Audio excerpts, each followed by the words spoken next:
kembali bersama kami dalam Today's Dialogue. Tadi 4 segmen sebelumnya kita sudah membahas mengenai Islam yang disebut Islam kanan. Sekarang kita akan ada satu segmen untuk juga membahas Islam yang disebut Islam liberal ya, supaya adil. Saya akan minta dulu komentar dari mahasiswa seperti apa Anda melihatnya, gerakan ini.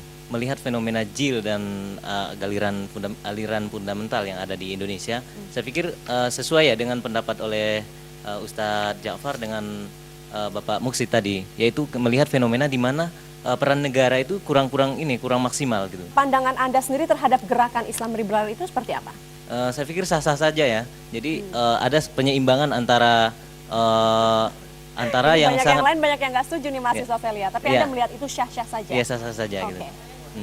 Oke. Apakah gerakan Islam liberal adalah kemudian gerakan perlawanan terhadap Islam kanan? Saya minta komentar Anda, Pak Muksid. Ya, pertama saya kira kehadiran Islam liberal itu adalah untuk mendukung bagaimana negara bangsa Pancasila dan Undang-Undang Dasar itu tetap menjadi rujukan utama seluruh warga negara Indonesia dengan basis argumen-argumen keagamaan Islam.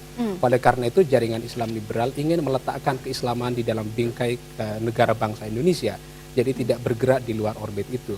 Oleh karena itulah jaringan Islam liberal misalnya suka untuk memberikan penafsiran-penafsiran ulang terhadap tafsir-tafsir yang dikeluarkan oleh sebagian para mufasir. Jadi yang harus difahami, jaringan Islam liberal bukan menggantikan Quran, tapi menafsirkan Quran.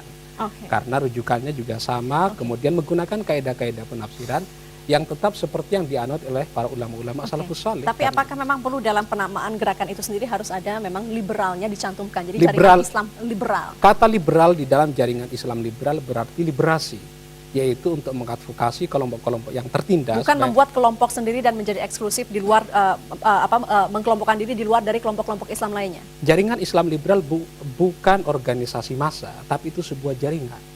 Jadi berbeda sekali. Karena itu kata liberal di dalam jaringan Islam liberal itu adalah sebagai aksentuasi penekanan terhadap visi keislaman yang dikembangkan oleh jaringan Islam liberal, yaitu visi pembebasan terhadap kelompok-kelompok yang tertindas. Baik. Saya ke Pak Ja'far, menanggapi Islam liberal, jaringan Islam liberal.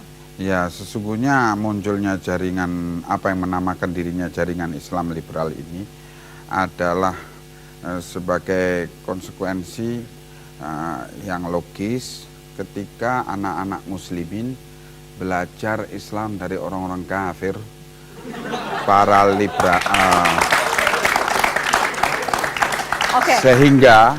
sehingga ditanamkan di dalam hati mereka perasaan minder berislam kalau tidak cocok dengan Barat.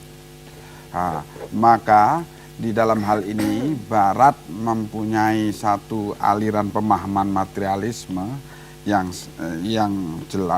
demikian, maka di sini muncul gerakan Islam liberal ini dengan penafsiran Barat.